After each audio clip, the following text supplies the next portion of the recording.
এই আর একটা গল্প কয়ে শেষ করবো, রাখো। ওইটা হচ্ছে গুড়ের ফোট। গুড়ের ফোট কি জানেন? জানেন না? ও মা, আর একটু বসো। এক গ্রামে একটা লোক ছিল, তার নাম হচ্ছে পাইসিও। ভালো নাম, পঞ্চানন। সবাই পাইসিও পাইসিও কয়। এই জায়গা আছে নাকি পঞ্চানন? না, সে পঞ্চানন না, দোহাই গরমের। তো ও যে জায়গা যায় একটু জোলা গুড় নিয়ে যায়। জোলা গুড়, হ্যাঁ, দানা আলা জোলা গুড়। ওই যে তোমার গান শুনতে বসছে তোমার পিছনে, আস্তে জোলা গুড়ির ওই কোটরতে বের করে চাদরে এক টান দিয়ে চলে যাবে। আর পিঁপড়ে সব কয়টা এসে কামড়ানো আরম্ভ করবে। ও তো চলে যাবে, কিন্তু পাশে যে থাকবে তারে ধরবে, এই গুড় গড়াইছিস কেন?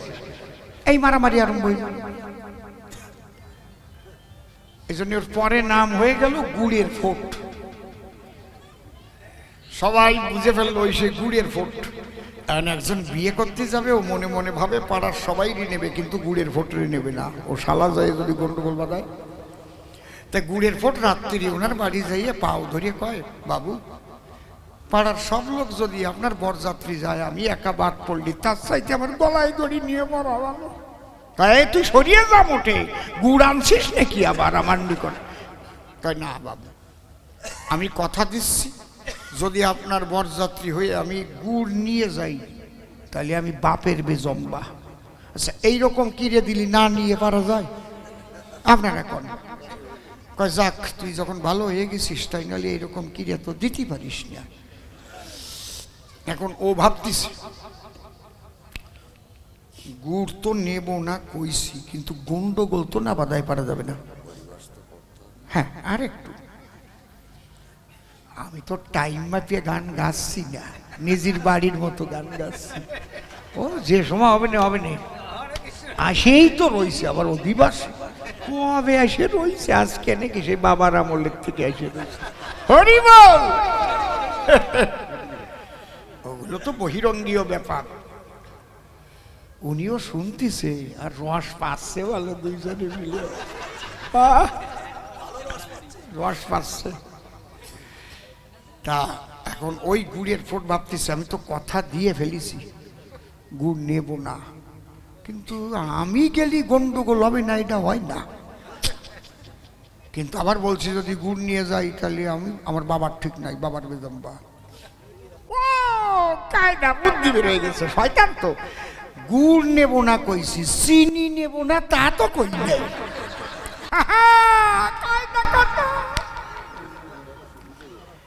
এক টোপলা চিনি পকেটে নিয়ে গেছে, যাইয়ে বাড়ির যে ভিত থাকে না, আর কাঁচা করে কয় ডোহা, ওই ভিতির উপর চিনি ছড়াই দিয়ে ও দূরে যেয়ে দাঁড়াইয়ে চুপ করে দেখতেছে।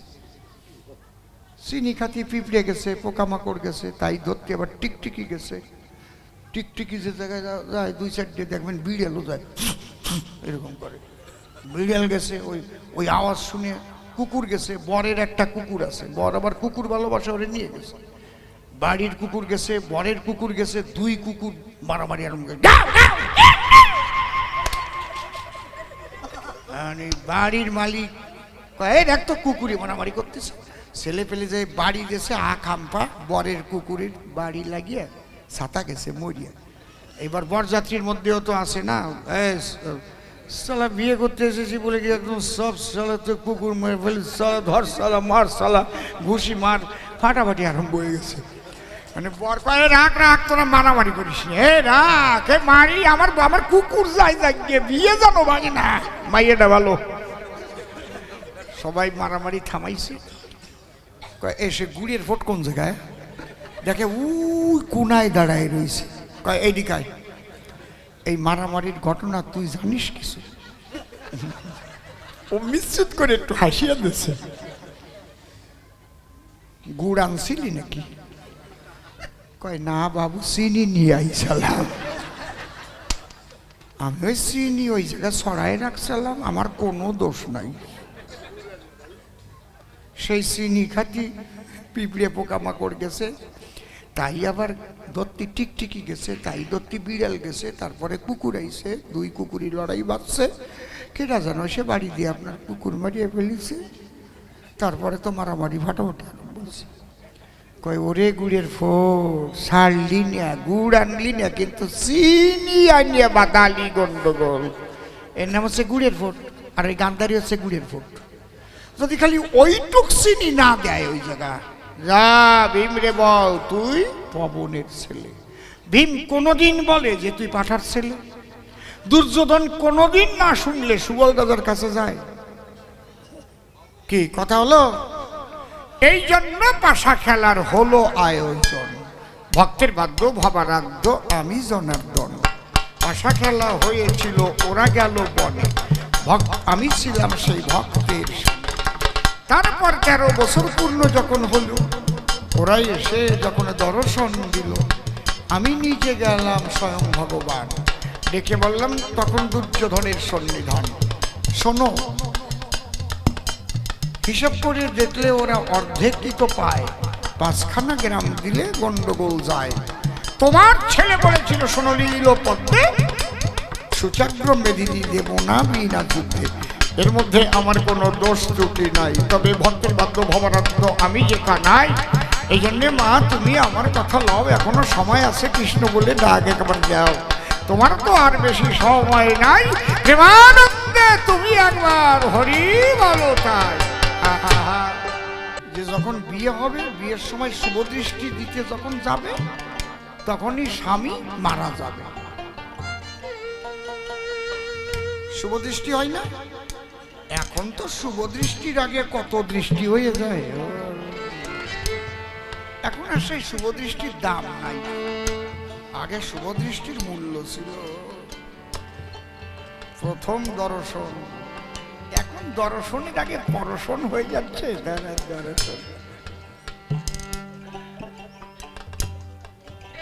তখনকার ব্যাপার ছিল আলাদা। এই জন্য গান্ধারীকে কেউ বিয়ে করে না। নারদ একদিন ওই বাড়িতে গিয়ে বলল, রাজামশাই, এত বড় মেয়ে অবিবাহিত অবস্থায় বাড়ি থাকা ভালো নয়। আগে তো 12 বছর আগেই মেয়েদের বিয়ে হতো। সুবল রাজা বলছে, দুর্যোধন, তখন আমি নারদকে বললাম, নারদ আমার কথা করো শ্রবণ, বিয়ে দেব কোন কায়দায়? বিয়ে দিলে শুভদৃষ্টি দিতে গেলে স্বামী মৃত যোগ দৃষ্ট হয়। কারণ নারদ বলল, স্বামী কি একটাই মরবে, না যে কয়টা বিয়ে হবে লাইন ধরে মরতেই থাকবে? কয় না, একটা মরলে 10টা কাটবে। বলে তাহলে কোনো গরিব মানুষের ছেলেরে জোর করে দরিয়ায় নিয়ে বিয়ে দিয়ে দাও। কয় তা করবো কেন, আমি রাজা মানুষ। তোমার যদি এতই দরদ হয় তাহলে আমার কথা ধরো, নারদ তুমি আগে আমার মেয়ে বিয়ে করে তুমি আগে মরো। নারদ দেখে বলে, তাই? আমি তো বিয়ে থাকার মধ্যে নাই, আমি পরের বাতে বেগুন সিদ্ধ দিয়ে খাই। তবে ঘুষাইয়ে দিতে পারি তোমার মেয়ের বিয়ের লেঠা, যদি আমার কথা মানো বাজার থেকে কিনে আনো 4 পাই 1 পাঠা। গধূলি লগনে বিবাহ হবে পাঠার সঙ্গে। পাঠার নয়নে নয়নে তোমার মেয়ে যখন নয়ন দেবে, পাঠা স্বামী মারা যাবে। ওই যে সুলে তুলে মাংস করে রান্না হবে, তখন একটা ভালো স্বামী আইনে বিয়ে দেবে। তার বরযাত্রী আগের জামাইয়ের মাংস দিয়ে খাওয়া দাওয়া করে চলে যাবে। এক কাজে 2 কাজ।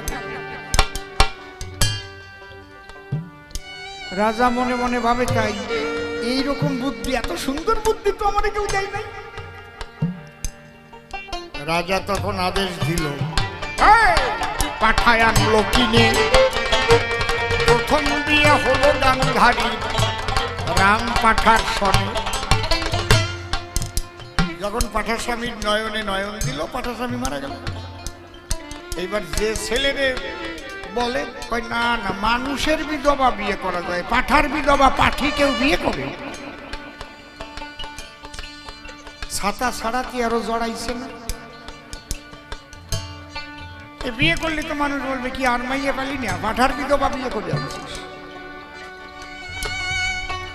এক জামাই এ জন্মে কোনোদিন দাঁত মাজে নাই।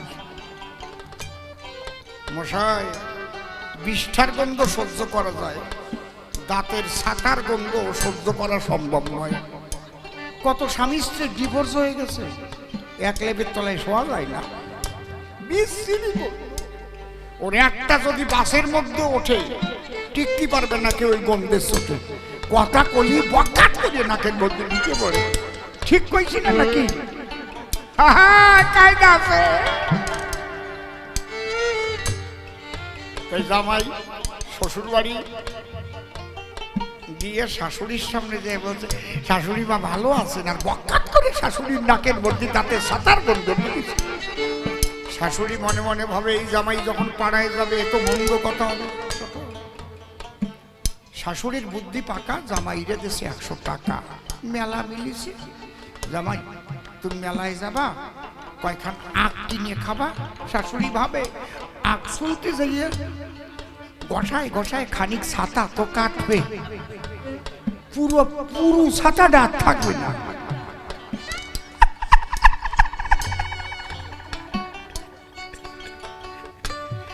খালি ছাতা নাকি, দাঁতে ছাতা, নাকে ফ্যান।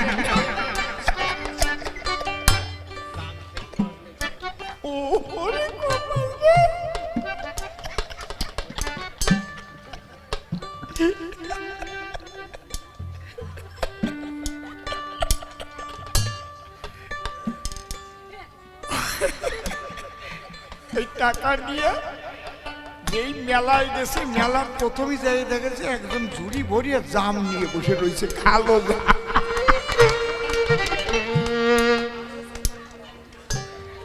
ও আখ খাবে কি? কই জাম কত দাম? কই 100 টাকা দিয়ে ঝুড়ি ধরিয়ে দিয়ে দিতাম। তোর সাদা জামা, টেরিকটের পাঞ্জাবি, কই দাও এর মধ্যে ডালো। জাম ওর মধ্যে নিলি পাঞ্জাবি আর আছে? ওই জাম খাইয়ে দাঁতের উপর দিয়ে প্লাস্টার প্যারিস হয়ে গেছে। ওই ছাতা আরো কি সুন্দর কালারিং হয়েছে, আপনার মুখ বন্ধ করতে পারতেছে।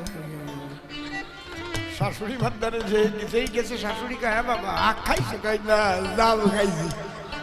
পুরা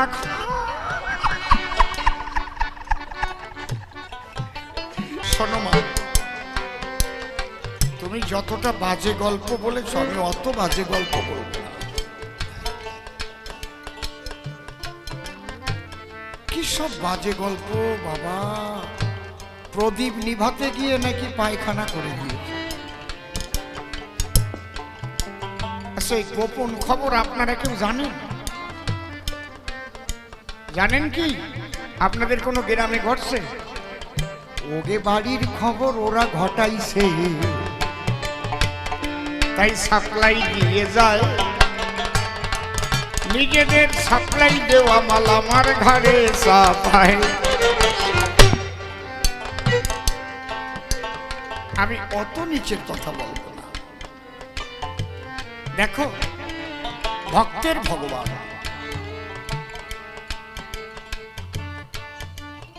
এখানে অর্জুন এবং সুধন্য দুজনই ভক্ত।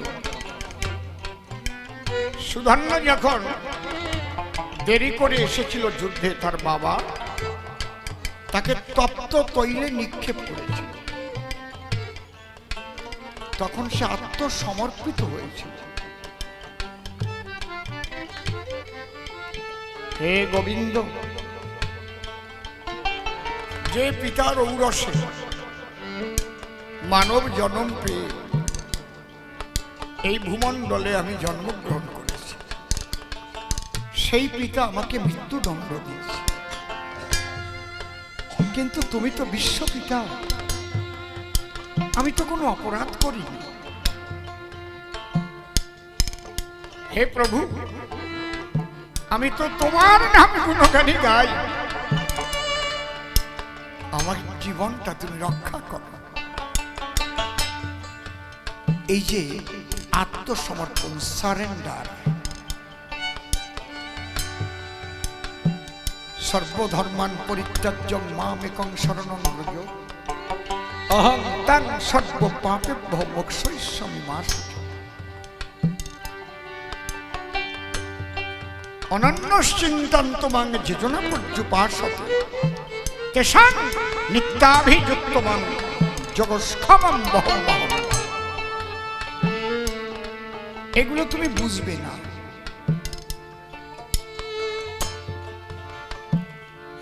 সুধন্বয়ের তখন মৃত্যু ভয় হচ্ছে সবচেয়ে বড় ভয়, মহাভয়। যদি আপনি বুঝতে পারেন মৃত্যু অনিবার্য, প্রাণ খুলে যদি আপনি ডাকতে পারেন, যেমন এনি বিসেন্ট ডেকেছিল। সর্বপ্রথম ইংলিশে গীতা ট্রান্সলেশন করেছেন, তার নাম এনি বিসেন্ট। उनी ছিলেন प्लेनेट पायलट। सबसे पहले जो गीता ट्रांसलेट किया इंग्लिश में, उसको नाम एनी बिसेंट था। उसको घर था अमेरिका में, वो एक प्लेन का पायलट था। लेकिन जब ऐसी भक्ति वेदांत कृष्ण नाम प्रचार करने के लिए देश देश घूमता था, वो कृष्ण नाम सुन के उसको भक्ति जन्म लिया। इससे भगवान है, उसको नाम लेने से सब विपद मुक्त हो जाता है। एक दिन एनी बिसेंट प्लेन ने आकाश उड़े, वो तो पायलट था ना, प्लेन लेके। वो जब चलता था उस टाइम पर যখন যাচ্ছে তখন প্লেনের মধ্যে আগুন লেগে গেছে। वो एयर का अंदर में आग लग गया। और दूरबीन से देखा अभी नीचे में सागर है।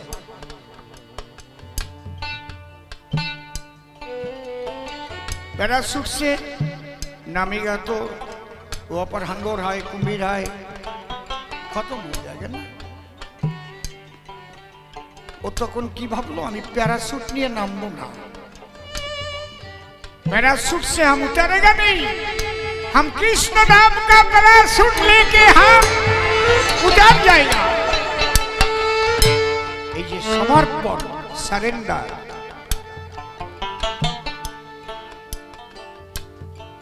हरे कृष्ण कृष्ण कृष्ण हरे हरे, हरि बोल हरि बोल हरि बोल, हरे राम राम राम हरे हरे।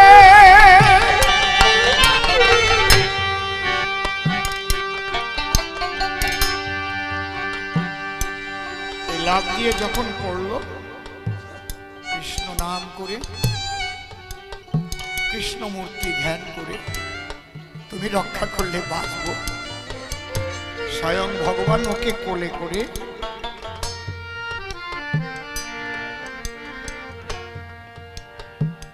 একটা চরের মধ্যে ওকে আস্তে রেখে বাঁশি হাতে ফাঁসি দিয়ে লুকিয়ে গেল।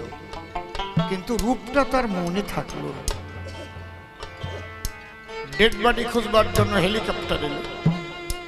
হেলিকপ্টার খুঁজতে খুঁজতে ওকে পেয়ে গেল। ওকে যখন তুললো, বললো আমি আগে দেশে যাব না, আমি বৃন্দাবনে যাব।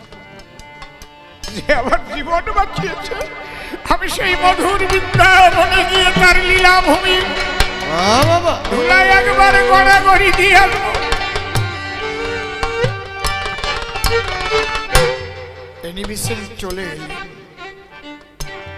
বৃন্দাবনে, খুঁজছে সব মন্দিরে যে মূর্তিটা আমাকে রক্ষা করেছে।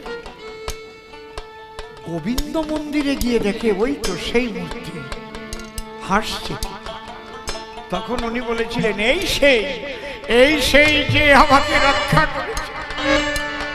তখন উনি জিজ্ঞেস করেছিলেন এনার কোনো মুখাশ্রিত বাণী আছে? তৎকালীন ভক্তরা বললেন আছে, তার নাম গীতা।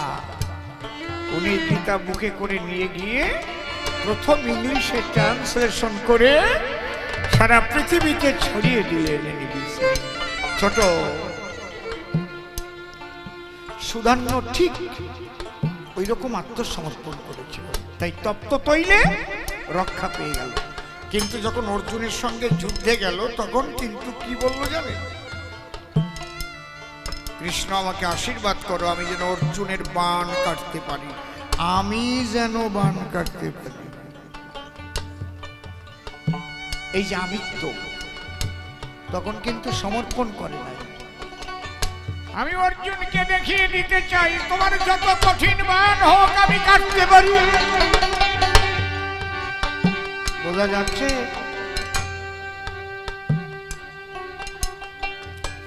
এদিক অর্জুন তার রথের সারথি কৃষ্ণ। অর্জুন বলল, প্রভু যুদ্ধে যখন এসেছে বিপক্ষের যেন মুন্ড ছেদন করতে পারি। ভগবান শ্রীকৃষ্ণ দুই ভক্তকেই বলল, তথাস্তু। তুমিও বান কাটতে পারবে, তুমিও মুন্ড কাটতে পারবে। দুজনকেই বর দিয়ে দিল। আর ওটা দিয়ে কি করা হলো? বৈষ্ণবের সাক্ষী মালা। মালা যবে একটা সাক্ষী থাকে না, ওই দিয়েই তো। কারণ নামে ভক্ত প্রণশ্যতি, আমার ভক্ত বিনাশ হয়ে যায় না, সে ভক্ত কিন্তু অনন্তকাল ধরে থাকে। বলছে তুমি এমএলএ, আমি বলে এমএলএ। আরে তুমি থাকতে গন্ডগোল বাঁধলো কেন? আমি তো মিটাতেই গেছিলাম, তোমার ছেলে তো শুনে নাই। যদি 5খানা গ্রাম দিয়ে দিত তাহলে কি গন্ডগোল হতো? গন্ডগোলের বীজ হচ্ছে তুমি, কারো দোষ না, তোমার দোষ। তুমি একদিন দুর্যোধনকে বললে, দুর্যোধন কি ভীম রে দেখলে গালাগালি দিবি। কোনো মা ছেলেরে গালাগালি শিখায়? কি বলি? বলে ওরে বলবি পবনের ছেলে, যাচ্ছ কোন জায়গায়? পাণ্ডুর ছেলেকে যদি একবার পবনের ছেলে কয়, দেখা মাত্র গালাগালি দিল। ভীম রাগে উঠলো চলে, বলে জিজ্ঞেস করে দেখবে তুই তোর মার কাছে, তুই এক রাম পাঠার ছেলে। ভীম ও ছাড়ার পাত্র না। আমারে তুই বললি কি পবনের ছেলে, তুই পাঠার ছেলে। দুর্যোধন বাড়ি গিয়া মাকে জিজ্ঞেস করে, দেখেন আরম্ভ হলো কেবল, এই যে যুদ্ধের আগা, তোমার কথা শোনার পরে কেন পাঠার ছেলে বলে আমারে? গান্ধারী কয়েকটা কারণ আছে তো, সেটা আমার মুখ দিয়ে শোনা ভালো হবে না। আমার বাবা সুবল রাজা আছে, তোর দাদু ভাই, তার কাছে যে শুনি হয়ে গেল। এই কথা বলিস না, বাচ্চাদের একটু থামাই রাখে। এ পোড়া কপালে তুই করলি কি? তোরে ছাতা ছাড়াতেই পাঠালাম, আরো জড়াই নিয়ে আইছিস। গান্ধারীর ছাতা ছাড়াতে আরো জড়াই গেছে, পাঠার সাথে বিয়ে। কেউ আর ওরে বিয়ে করে না মোটে, পড়ে গেল সংকটে। এদিক ধৃতরাষ্ট্র অন্ধ, তারও সব দরজা বন্ধ, ওরও হয় না মোটে সম্বন্ধ। ওরে কেউ দেয় না, আর ওরে কেউ নেয় না, ওরে কেউ বাসে না, ওরে কেউ পোষে না। ওই অন্ধটার সাথে পাঠার বউ বিয়ে হলো। তাহলে এতে কি করে দুর্যোধনের বাবা পাঠা হলো? অত লাফাস না রে, ওকে একটু লাফানো বন্ধ করো। যদি কোনো পুরুষ মানুষ মনে করেন বিয়ে করলো, প্রথম বিয়ে করে বউটা মারা গেল, পরে আবার বিয়ে করলো, তারপরে ছেলে মেয়ে হলো, সেই ছেলে মেয়েরা কবে না? আগে আমাদের বড় মা ছিল, বড় মা মরে যাওয়ার পরে আমার বাবা আমার মারে বিয়ে করে। সেই মায়ের গর্ভে আমরা জন্মেছি, আমার বড় মা মরে গেছিল। কবে না? কবে তো নাকি? ঠিক রেখো মাথা ঝুল। তা কোনো মাইয়ে মানুষ যদি আগে বিয়ে হয়, স্বামীটা যদি মারা যায়, পরে যদি আর একজনের সাথে বিয়ে হয়, তাকে ছেলে মেয়ে হলে কবে না আমাকে আগে বড় বাবা ছিল, ওই পাঠা বাবা।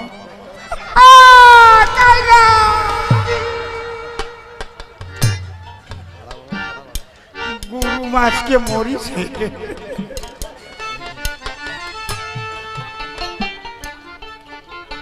সূত্র ঠিক আছে তো? ওই বড় বাবা পাঠা বাবা দুর্যোধনে ওই খোটা যখন দিল, দুর্যোধন সব জানার পরে রাগ হয়ে গেল। সি সি সি সি সি সি, দাদু এই কাজ করেছে, মাতুল বংশ আমি ধ্বংস করব।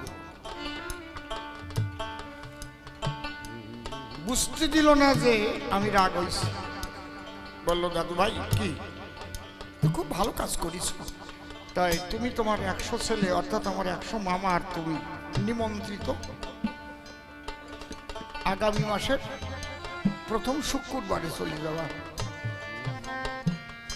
এই বাসু,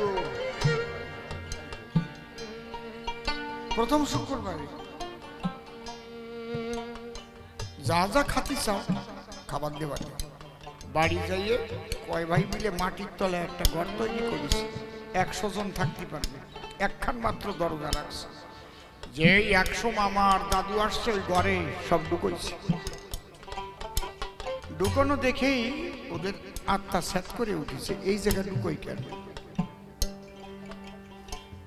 শুকনো খাবার এক একখান থালা ভরে, 100 খানা থালা 100 জনের হাতে দিয়ে বলছে দাদু কি তোমাদের মারবার জন্য এখানে এনেছি, এই একদিনের খাবার দিলাম, এখন দরজা বন্ধ করে চলে যাব, আর 101 দিন পরে দরজা খুলবো। এই না খেয়ে 100 দিন এখানে শুকিয়ে শুকিয়ে মরবা। কই কি দোষ করেছি? বলে আমার মাকে পাঠার সাথে বিয়ে দিয়েছি। ওই দিয়ে দুর্যোধন যখন চলে গেল তখন সুবল রাজা ছেলেদের বলল, শোন, এই খাবার আজ আমরা খেলে সবাই যাব মরিয়ে, একজন বেঁচে থাকতে হবে, এর প্রতিশোধ নেবার তরে। এই 101 খানা থালায় যে শুকনো খাবার আছে, যদি একজনে এক একখানা থালার খাবার একদিন খায় তাহলে 101 দিন বেঁচে থাকতে পারে, আমরা মরে যাই। সে বেঁচে থেকে এর প্রতিশোধ নেবে। কে বেঁচে থাকবি বল? সবার চোখে জল, কেউ কোনো কথা বলছে না। তখনই ওর মধ্যে থেকে উঠে দাঁড়ালো করজোড়ে শকুনি, বাবা আমাকে তুমি আশীর্বাদ দিয়ে যাবা,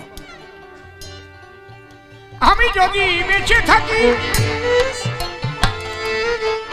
আমার পিতৃহত্যা ভ্রাতৃহত্যার প্রতিশোধ আমি নেব।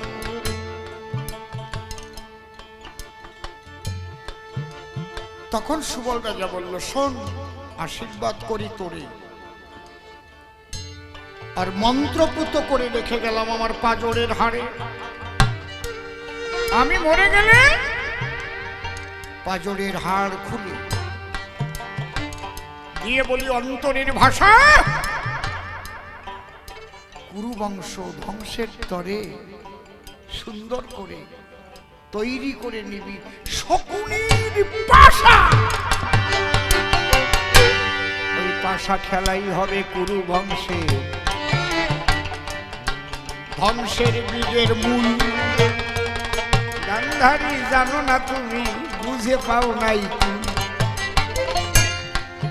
সবাই মারা গেল, একা শকুনি বেঁচে ছিল, বাবার হাড় খুলে নিয়ে পচিয়ে গেছে তোর দেহ, ওর মধ্যে চাদর গায়ে দিয়ে মরার মতো পড়েছিল। 101 দিন পরে দুর্যোধন যখন দরজা খুলে দিল, মরা মানুষের দুর্গন্ধ পেয়ে দুর্যোধন বলল সবাইকে ডাক দিয়ে, চলো চলো, একটাও বেঁচে নাই। দরজা খোলা রেখে চলে গেল মনের পুলকে, আর ওই খোলা দরজা দেখে শকুনি চাদর দিয়ে মুখ ঢেকে বাবার হাড় নিয়ে করলো পলায়ন। কেউ জানে না যে শকুনির হয়নি মরণ, ও হাড় দিয়ে পাশা তৈরি করেছে। একদিন দুর্যোধন ভোরবেলায় প্রাতঃভ্রমণে গিয়ে যখন প্রস্রাব করতে বসেছে, প্রস্রাব করছে একটা তেঁতুলের চারার গোড়ায়। দুর্যোধনের প্রস্রবণের জলে তেঁতুলের চারা উৎপাটিত হয়ে পড়েছে ঘলি। ওই দেখে দুর্যোধন হাসি ভরা মুখে যখন রাজসভায় এসেছে সবাইকে বলছে আমি প্রস্তাব করতে বসে হাসলাম কেন, যদি কেউ বলতে পারো তারে আমি প্রধানমন্ত্রী পদ দেব।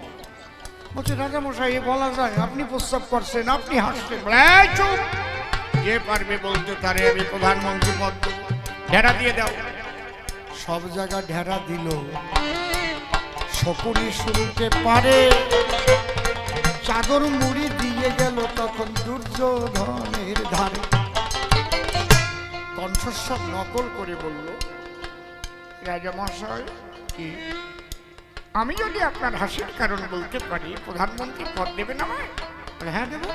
তাহলে চলুন কোথায় আপনি প্রস্তাব করেছেন। যখন নিয়ে গেল চাদরের ফাঁকা দিয়ে তাকাই দেখতে পেল যে তেঁতুলের চারা উঠে গেছে প্রস্তাবের জলে। তখন শকুনি ডেকে বলে, আপনার হাসির কারণ আমি খুঁজে পেয়েছি। কি?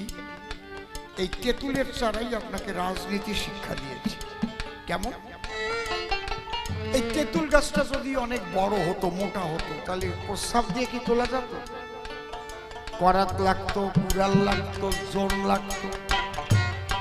গাছ কাটিবার দায় যারা ছোট আছে বলে প্রস্তাবের জলে ঢলে পড়ে যায়।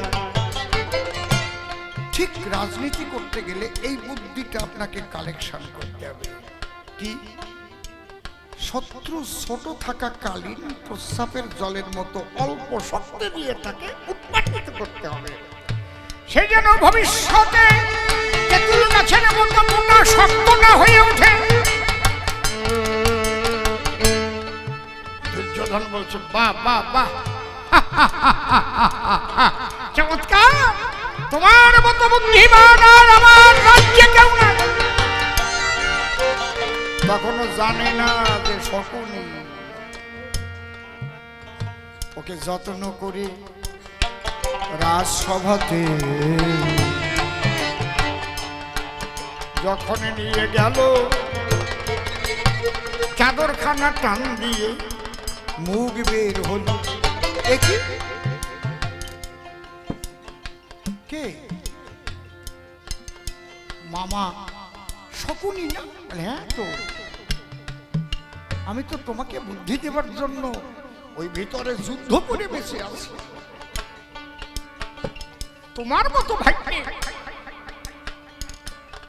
এই যে রাজনীতির বড় ভুল হয়ে গেল। দুর্যোধন শকুনিকে জায়গা দিল। দুর্যোধন ভাবলো ওর তো আর ভাই তাই বাইছে নাই, ওর করবে নাকি, থাকুক আমার কাছে, ওর বুদ্ধি আছে। কিন্তু বোঝা উচিত ছিল যার 99 ভাইকে মেরে ফেলেছে, যার বাবাকে ওই দুর্যোধন মেরে ফেলেছে, সে কাছে থেকে কি তার মঙ্গল চাবে? কোনদিন চাবে?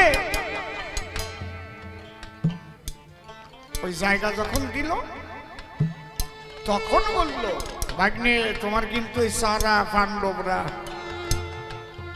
কি করা যায়, পাশা খেলায় হারাইয়ে ওদের বনবাসে বানাই দেব।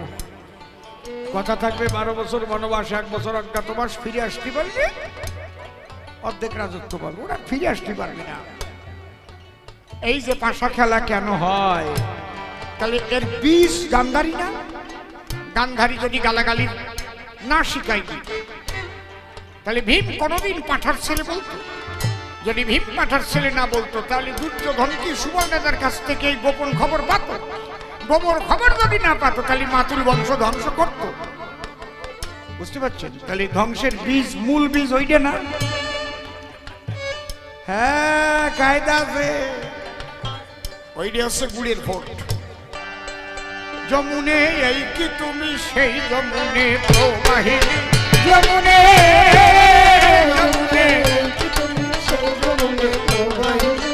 যমুনে যার বিশালে তটে রূপের হাতে বিখ্যাত নীলকান্তমণি, যমুনে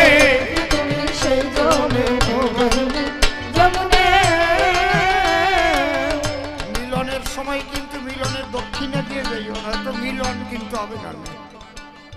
এসো এসো না গান্ধারী, এবার আমরা মিলন করি। অন্তিমকালে সব ভুলে বল মুখে হরি হরি। ওরে হরি হবে ওই কান্দারি, আমি কহিলাম আমি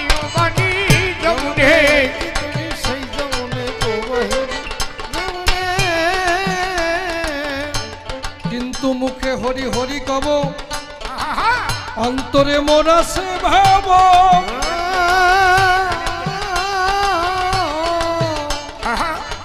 এই শোক আমি কেমন করে বিদায় দেব। ওরে পুত্র শোকে আমি জ্বলবো, শুনি তোমার মধুর বাণী।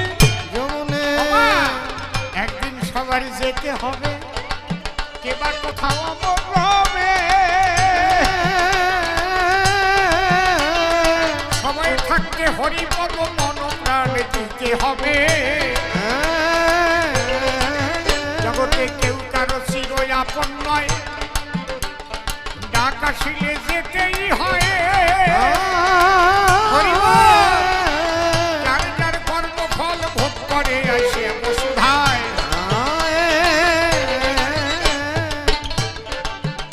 আমি আসল কথা বললাম তোমায়, শুনো শুনো হে জননী যমুনে, তুমি সেই যমুনে।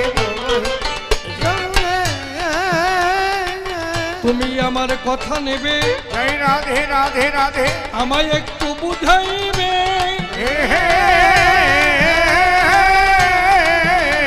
আমার মায়া বন্ধন কেমনেতে এ জগতে কেটে যাবে। যেভাবে প্রশ্ন করে গিয়েছিলাম প্রথমবারে, কৃষ্ণ এসে ধরে ধরে তার দিয়েছে সমাধান। কৃষ্ণের জবাব শুনে পূর্ণ শান্তি পাই নাই মনে, তাই দ্বিতীয়বারে করব বিরুদ্ধ আচরণ। সবাই কি প্রসাদ নিতে যায়? নয় প্রসাদ নিতে যেতে হবে, নয় দাঁড়াই থাকলে কেমন দেখা যাবে নাকি? কি নয় প্রসাদ নিতে যান, না বসে যান, দুটোর একটা তো হবে। দাঁড়াইও থাকলাম আবার গেলাম, মানে কি বলবো। তবে চরম ধরে করি মানা, কেউ কথাবার্তা বলবেন না, কবি কাব্যের বেচা কিনা হবে দায়। আপনারা থাকলে খুব করে চুপ করে আমরা বলতে পারি খুব করিয়ে, এই জন্যে বারে বারে নিবেদন জানাই ভক্ত শ্রোতার পায়। যারা পিছনে আসেন তাড়াতাড়ি সামনে গিয়ে বসবেন, তাতে আসরখানা যাতে পরিপূর্ণ ভাবধারা দেখা যায়। তবে পুত্রর আলোচনা সব ঠিক আছে, খুলে বলি আপনাদের কাছে, কিন্তু গল্পগুলো বেশি একটা ভালো দেয় নাই কি? কই ও সুসি, এটা গল্প হলো, এ কৃষ্ণের গল্প, কিছু করলেন না কেন? এটা কৃষ্ণের গল্প।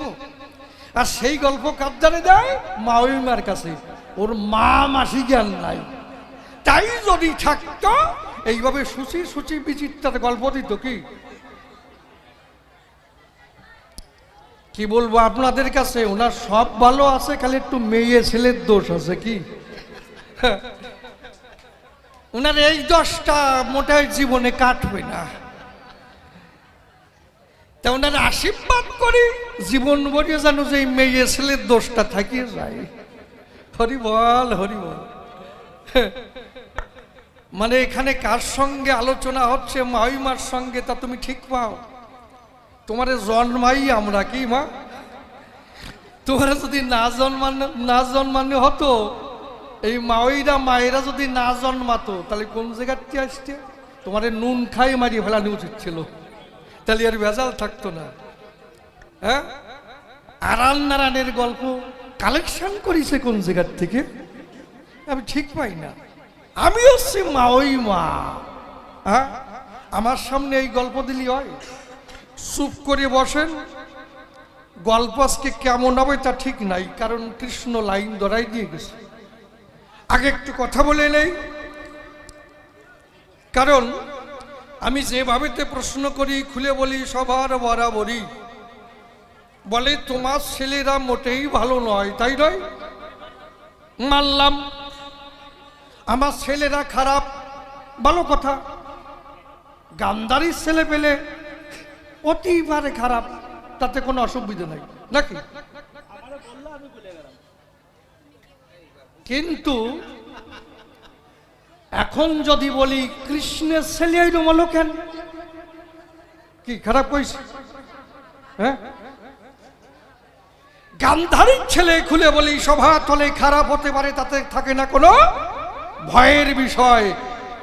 আমরা মানুষ তো বেশি ভালো না, কিন্তু তুমি কেলিয়ে শোনা, তুমি তো মানুষ ভালো ছাড়া খারাপ না। তা তোমার দ্বারা ওইরকম খারাপ সল জন্মালো কি করিস? আম ভয় নাই, হয় নাই, আপনি কন।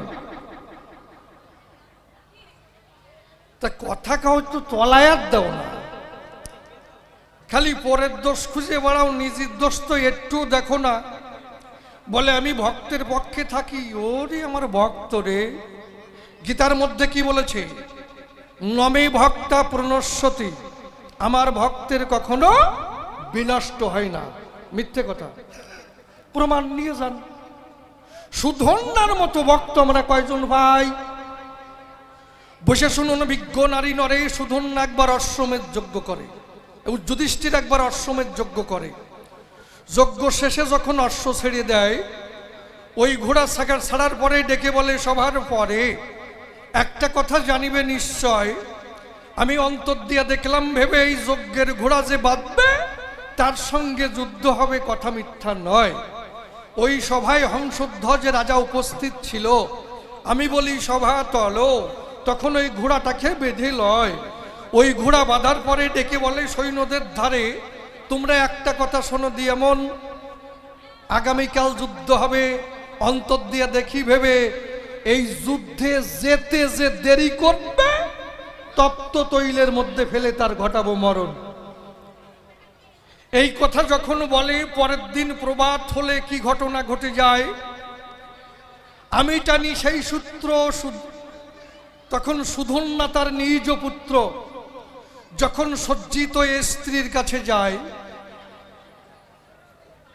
তার স্ত্রীর নাম প্রভাবতী, তখন স্ত্রীর কাছে ডাক দিয়ে কয়, প্রিয়া যুদ্ধে যেতে হবে, বিদায় দাও আমায়। আমি বলি সভা সম্প্রতি তার স্ত্রীর নাম প্রভাবতী, ডাক দিয়ে বলে স্বামীর প্রতি, আমি হয়েছি ঋতুবতী, আগে আলিঙ্গন দাও আমায়। এইভাবে যখন বলল, যখন আলিঙ্গন দিল, সুধন্যার দেরি হয়ে যায়। সুধন্যা পড়ল সমস্যায়।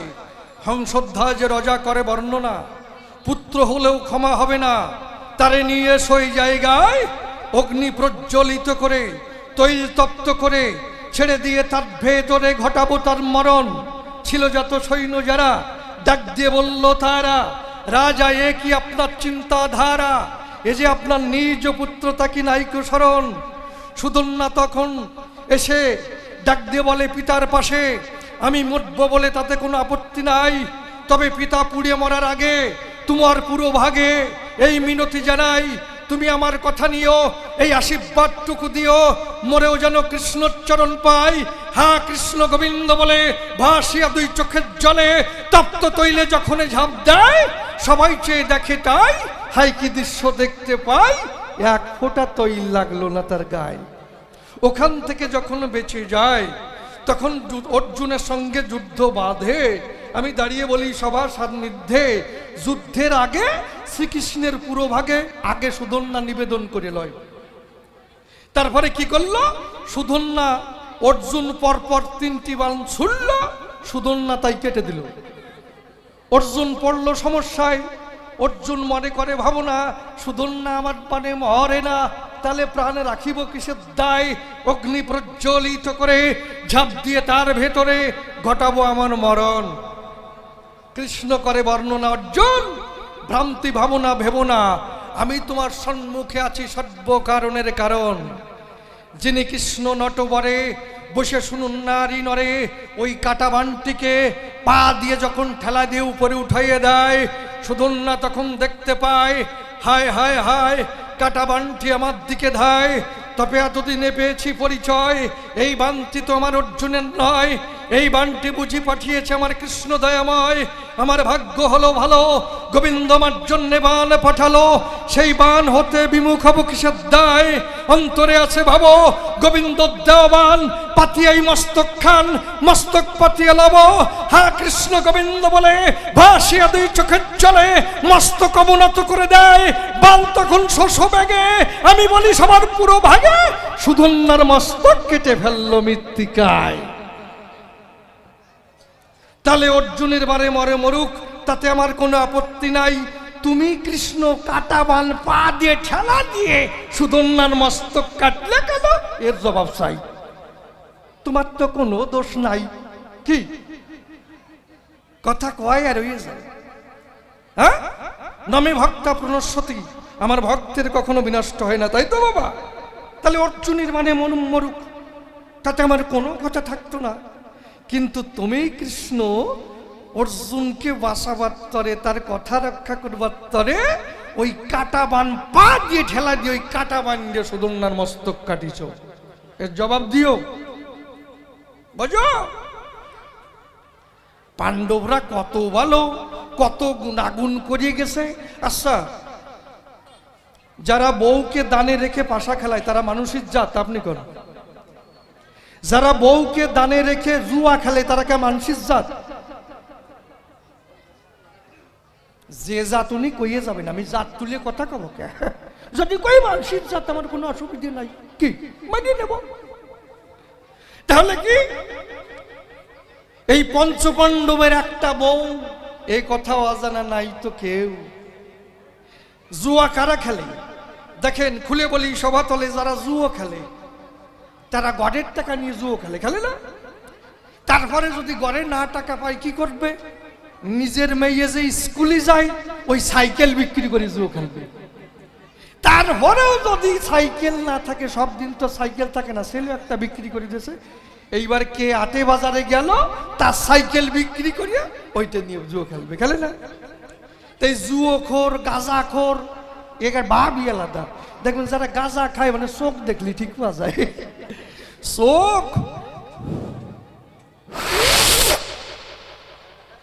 এক টানে দেখবে তাল গাছের উপর বাজার মিলে গেছে, কি চোখ কুচিয়ে মাছের মতন হয়ে গেছে। এইবার আপনি দেখলে বুঝতে পারবেন না যে এই লোক গাঁজা খায়, কিন্তু যে গাঁজা খায় চোখ দেখলি ঠিক পারবে, এই যে আমার বন্ধু এসে গেছে রে। এই গাঁজাখোর দেখবেন যারা চা খায়, চা খার একটা বাতিক আছে না, আপনি চা খান না আপনার দ্বারা বেরবেন না। যারা চা খায় তাকে সাথে একটা আলাদা পীড়িত হয়, চা যা হইছে রে, দূরে সত্যি যা দুধি জাল হইছে মারাত্মক সাংঘাতিক, কি সত্যি না? আবার যারা পান খায়, এটা সব কিছুর কায়দা আছে।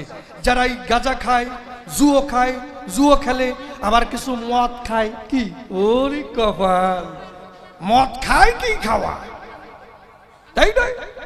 একজন শ্বশুর বাড়ি গিয়েছে, তা মেলায় যে জম্বের ডকমতো গিলিছে, রাত 12টার সময় আইছে।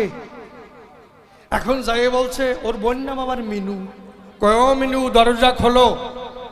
ওর শাশুড়ি তো ঠিক পাইছে, হারামজাদা জম্বের গিলা গিলি আইছে। তা যাই করছে, এই ঘরে তোর বউ না, ওই ঘরে যা, ওই ঘরে। মানে মদ খাইয়ে শাশুড়ির দরজায় যাই করছে, অমিন দরজা খোলো। কয় এই ঘরে বউ না, ওই ঘরে যা। কয় তুমি কে? কয় আমি তো শাশুড়ি। কয় শাশুড়ি আর বউ তো এক জিনিস, দরজা খোলো। এই যারা মদ খায় কি দেবো পরিচয়, হাসির কথা নয়, ওই জ্ঞানেই কথা কয়। তাই মদখোর, গাঁজাখোর, জুয়োখোর, এটা কায়দাই আলাদা। তাহলে নিজের বউকে দানে রেখে পাশা খেলে, খুলে বলি সভা তলে, এটা কোন ধর্ম?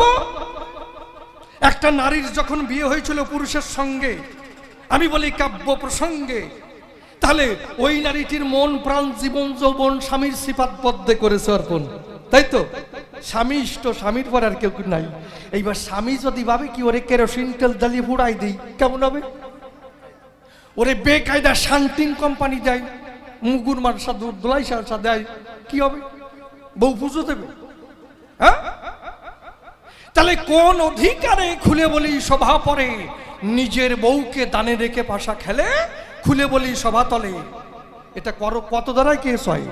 নন বেলেবল কেস, নারী নির্যাতন, তারপরে আবার সিটিংবাজি, মানে কয় কেসে হবে তার ঠিক নাই, কি?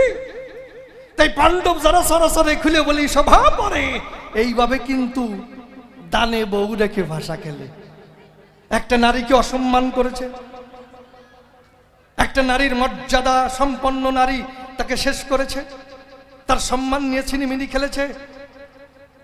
পাশা খেলে হেরে পরপুরুষের ধারে তুলে দিয়েছে।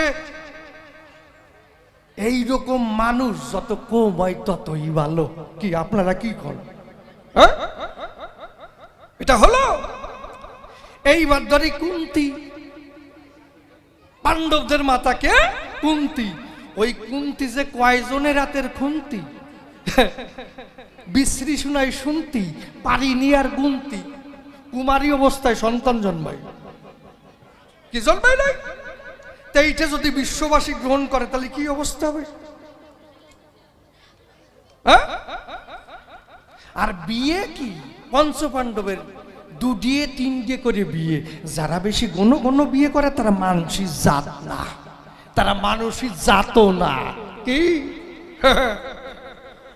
তাই এই যে পঞ্চপাণ্ডবের গুণাগুণ করে গেলে খুলে বলি সভা তলে, একেবারে অত বলিয়ে না, বুঝলে? আর তুমি যে জবাব দিয়ে গেছো, পেছনের থেকে আসার সময় বলছে দাদা একটু রস চাই। কে রস কম হয়ে যাচ্ছে নাকি? দেবো, রস দেবো, দিয়ে যাই। তা উনি যে সুশীর গল্প কইছি, মনে তো একটা গল্প পড়িছি, আপনাদের জানা থাকলেও কব, না থাকলেও কব। কি দাদু ভাই কি কব? একজন শ্বশুর বাড়ি যাচ্ছে, তা মিষ্টির হাড়ি একটা নিচে। তা ওই মিষ্টির হাড়ি নিয়ে যখন যাচ্ছে, প্রচন্ড রোদের তাপ, একটা বট বৃক্ষ ছিল, ভাবলো ওই যে এই জায়গায় একটু বিশ্রাম করে যাই। তো ওই মিষ্টির হাড়ি পাশে রেখে লোকটা বসছে, আর যেই বসছে ওই বট গাছে শীতল হাওয়ায় ঘুম এসে গেছে, আস্তে ঘুমোই পড়েছে। মিষ্টির হাড়ি কোথায়? মাথার পাশে। আর ওই গাছে আসছে একটা বান্দর, ও ক্যাল ক্যাল ক্যাল ক্যাল করে নামিয়ে আসছে। নেমে এসে ওই মিষ্টির হাড়ি নিয়ে ক্যাল ক্যাল করে উপরে চলে গেছে। যেই খুলেছে, বান্দর দিয়ে দেখে দৃষ্টি, এ তো গোল গোল মিষ্টি। সপা সপ খেয়ে কত বড় শয়তান, ওই খালি হাড়িটা ওই লোকটার মাথার পাশে ধপাং করে ফেলেছে। লোকটা চিৎকার করে উঠেছে, আমার এই স্বাদের মিষ্টিকে এই অবস্থা করলো। যাক, চলে গেছে। বান্দরের কিন্তু মিষ্টি খাওয়া অভ্যেস হয়ে গেছে। 7 দিন কেটে যাচ্ছে, মনে মনে ভাবতেছে মিষ্টি আসে না কেন, কেউ আসে না কেন। 7 দিন পরে ওই রাস্তা ধরিয়া এক সাপুড়িয়ে নতুন কালকে উঠো সব ধরিয়া হাড়ির মধ্যে ভরিয়া ওই বট গাছ তলায় আইছে। আর বান্দর ভাবছে এই যে আমার মিষ্টির হাড়ি এসে গেছে, ঘুমাই না কেন? যেই মিষ্টির ওই সাপের হাড়ি রাখিছে, রেখে যেই বসছে, আস্তে ঘুম এসে গেছে। যেই ঘুমোই পাড়িছে, বান্দর তো ক্যালকেলায় নেমে আসছে, হাড়ি নিয়ে ক্যালকেলায় উপরে চলে গেছে। যেই খুলেছে,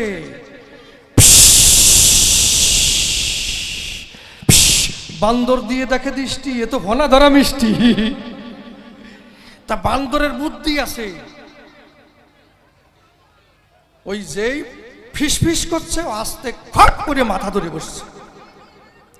যেই মাথা ধরেছে, আর সাপে ভালো করে পেঁয়াজ দিছে কায়দা মতো। আর সাপের পেঁয়াজ মারাত্মক, ওই কলে যারা পড়ছে তারা জানে কি সাপের পেঁয়াজ।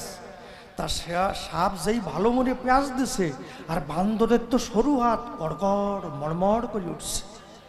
বান্দর দেখছে শালা মরছি তো, যেই সাপে কসম দেয়, আর বান্দর ওই মাথা ধরে গাছের সাথে ঘষণ দেয়।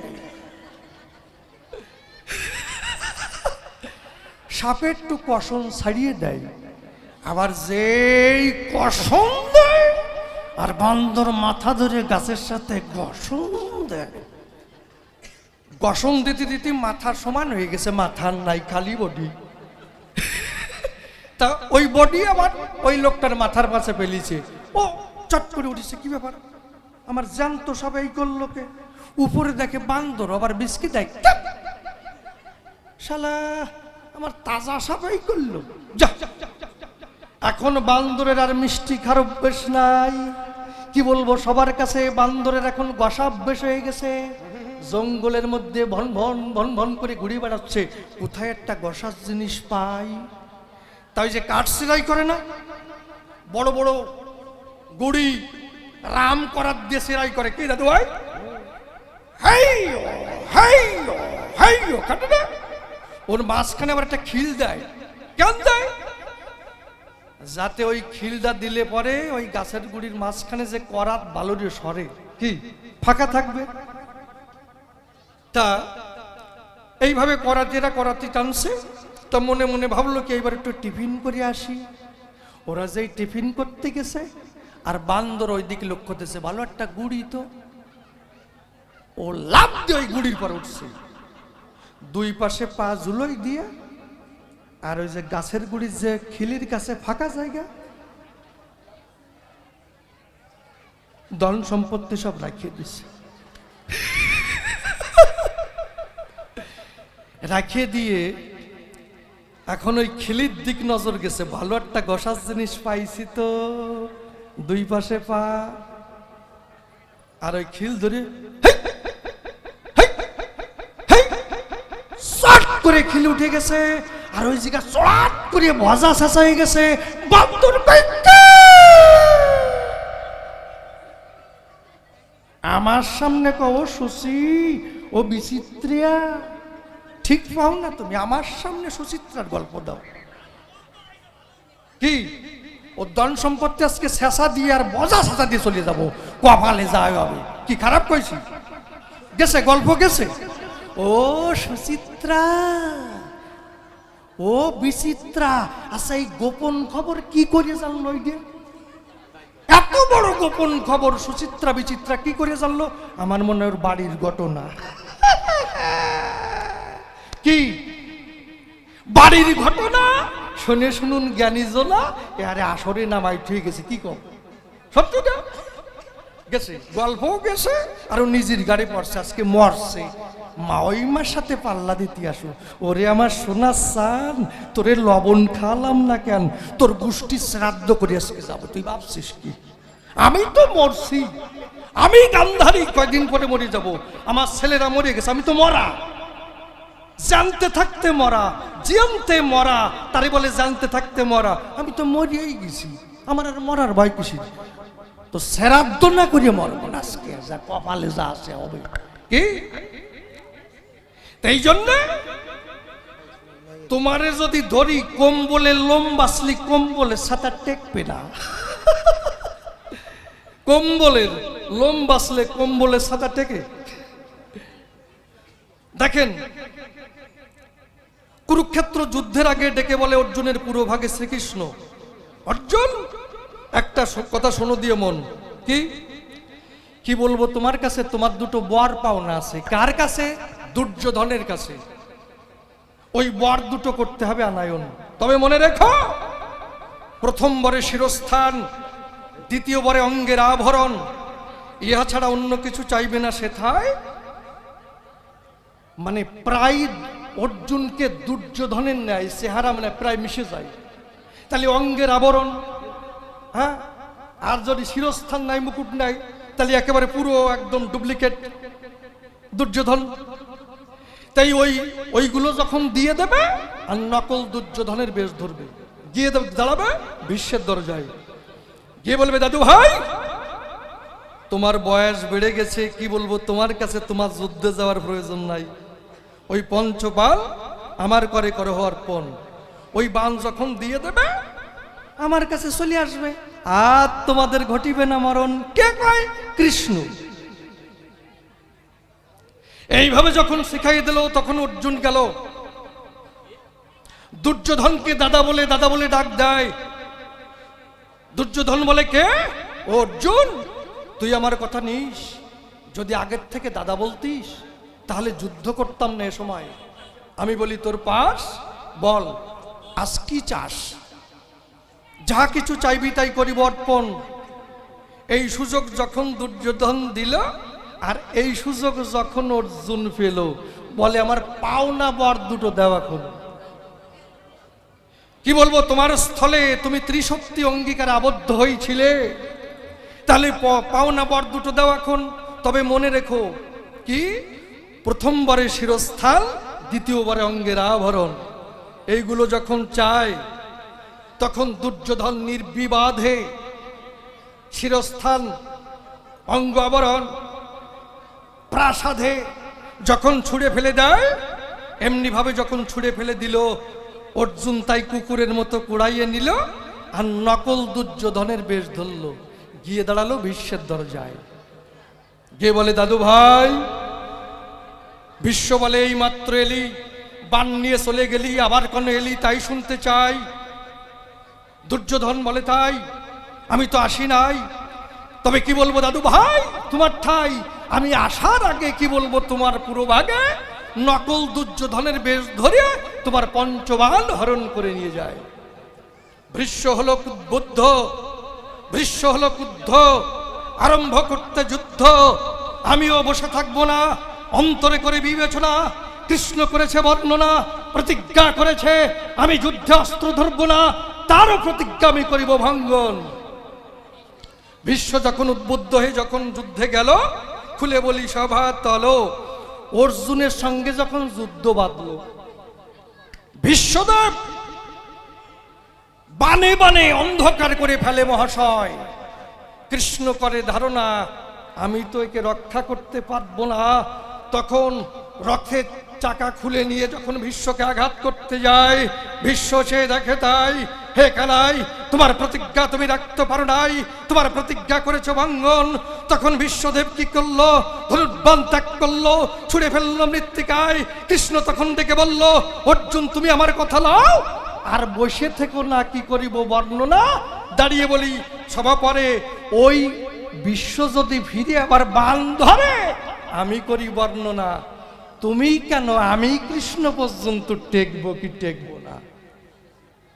এইভাবে যখন কোরামিন ইনজেকশন দিল, অর্জুন গরম হলো, সঙ্গে সঙ্গে যুদ্ধ করলো মহাশয়।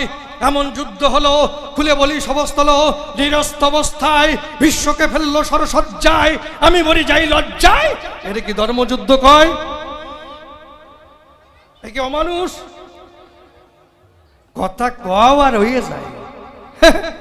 ওরে আমার শোনা চান, কোনো দোষ নাই, দোষকার গান্ধারীর, কয়কে কৃষ্ণ। এই জন্যে তোমারে করি মানা, বেশি মাতুব্বরি করিয়ে না, বুঝলে? তাহলে তুমি ভক্তের দাম দাও নাই। দেখো গীতায় কি বলছে, অর্জুন মোটে যুদ্ধ করবে না, কি তাই তো? আমি প্রমাণ ছাড়া কথা বলবো না। অর্জুন মোটে যুদ্ধ করবে না, কি করলো দেখো আমি কে। অর্জুন যখন বিশ্বরূপ দেখতে চাইলো, তখন ভগবান কি বলল, না তুমাং সক্কশে দ্রষ্টু মনে নৈব সচক্ষুষা দিব্যং দদামিতে চক্ষুস্পর্শমে যোগমৈশ্বরম। হে অর্জুন, তুমি তোমার সামান্য চক্ষুর দ্বারা আমাকে দর্শন করিতে পাইবে না, আমি তোমাকে দিব্য চক্ষু প্রদান করছি, যদ দ্বারাই তুমি আমার জগৈশ্বর্য রূপ দেখো। তখন অর্জুন কি দেখছে, কিরীটিনাং গদিনাং চক্রিনাঞ্চ দূর নিরীক্ষাং সমন্তাদ দীপ্ত নলাগ্দুতিম প্রমম। তুমি কিরীটি, গদা, চক্রধারী, তেজ রাশি স্বরূপ, যেদিকে তাকাই তুমি তেজে অগ্নি সূর্যের সমান, তোমাকে দেখা বা মাপা যায় না। আরো দেখিতেছি অনাদিম ধান্ত মনন্ত বীর্য মনন্ত বাহুং শোষি সূর্য নেত্রম পশ্যামিতাং দীপ্ত হুতস ভক্তং সতেজসা বিশ্বমিদং তপন্তম। তুমি অনন্ত বীর্যশালী, অনন্ত বাহুধারী, চন্দ্র সূর্য তোমার চক্ষুদ্দয়, তোমার মুখ দীপ্ত অগ্নির ন্যায়, তুমি নিজের তেজে জগৎকে তাপিত করিতেছ। কৃষ্ণ কি বলছে, অহমাত্মা গুড়াকেশ সর্বভূতাশয় স্থিত অহমাদিশ্চ মধ্যঞ্চ ভূতানামন্তে বচ। অর্জুন, আমি সর্বভূতের অবস্থিত আত্মা, আমি তাহাদিগের আদি মধ্য অন্ত। চেতুর সর্বাণী কর্মাণি ময়ি সংনস্য মৎপরা অনন্যৈব যোগেন্মান ধ্যান্তোপাসতে তিসাং বাহন মৃত্যু সংসারাত ভবামি নচিরাত পার্থ মজ্জাবেশিত চেতসম। যে আমার ভজনা করে আমি তাকে মৃত্যুরূপ সাগর হইতে ত্রাণ করিয়া থাকি। কে বলছে? কৃষ্ণ। কেন? অর্জুন কি কুরামিন ইনজেকশন করিয়ে বিশ্বরূপ দেখাইয়ে তারে যুদ্ধ করাইয়ে বিশ্বকে সরসজ্জায় ফেলাইয়ে মারিয়ে সেই মানুষকে আমার কোনো দোষ নাই।